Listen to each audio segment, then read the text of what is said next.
bila kita sedang sholat Jumat, tiba-tiba ada jamaah di depan kita atau di dekat kita jatuh pingsan,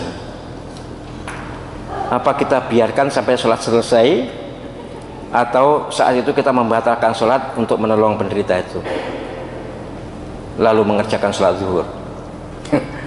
Kira-kira gimana kalau ada penjenengan sholat berjamaah, naudzubillah, muka-muka tidak pernah terjadi ya, kemudian orang sebelah penjenengan atau depan penjenengan, pokoknya sekitar penjenengan jatuh pingsan, apa diumbar sampai sholat mari, padahal itu pada rakaat pertama sholat zuhur.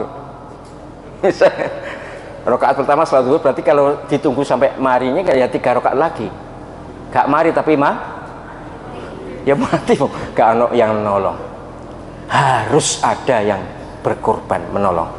Misalnya di sebelah kirinya sudah membatalkan, kanannya juga membatalkan karena ingin menolong, tidak tahu kalau sebelah kirinya sudah, ya tidak apa-apa.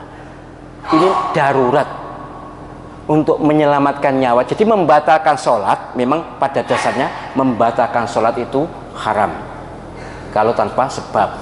Tapi kalau demi menyelamatkan nyawa orang lain atau dirinya sendiri, maka harus wajib dibatalkan dan wajib menyelamatkan nyawa ini.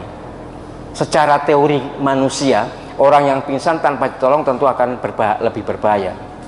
Diumbar sih sebabano kok mari dewe, nek mati dewe kan. Maka harus ada. Kalau sudah ada satu ya sudahlah.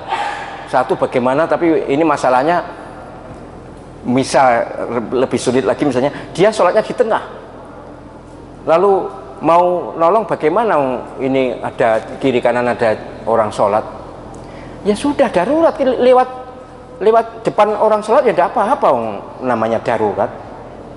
Pada dasarnya ngelewati depan orang sholat itu haram, tapi karena ini darurat, tidak ada jalan lain, ya sudah.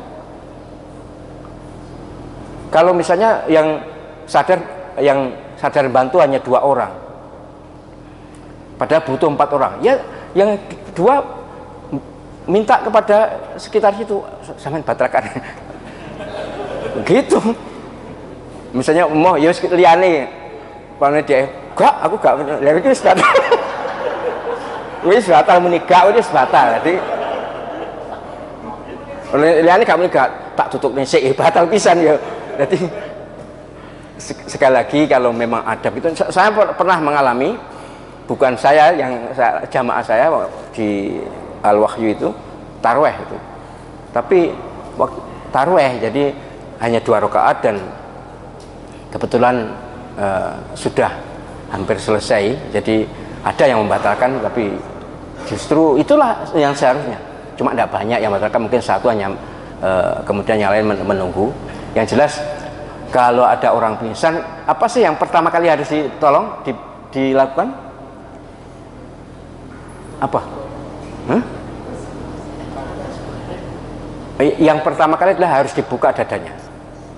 Dibuka dadanya, dilonggarkan pernafasannya, kemudian kalau ada diminum air hangat kalau bisa, kalau tidak bisa ya seadanya air. Tapi yang jelas harus dilonggarkan. Sarungnya, misalnya pakai sarung ya, sarungnya dilonggarkan. Kemudian dibawa ke tempat yang lebih memungkinkan sirkulasi udara.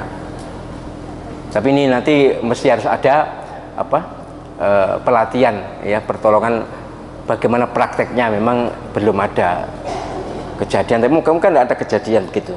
Tapi beberapa akhir-akhir ini memang ada beberapa tunjukan video, ada unggahan video yang menyatakan yang menunjukkan bahwa bukan hanya pingsan, wafatnya. Ada yang wafat begitu sujud tidak bangun-bangun, ternyata wafat. Nah kalau sujud tidak bangun-bangun ini gimana? Apa ditunggu sampai akhir ke sujud sewimen?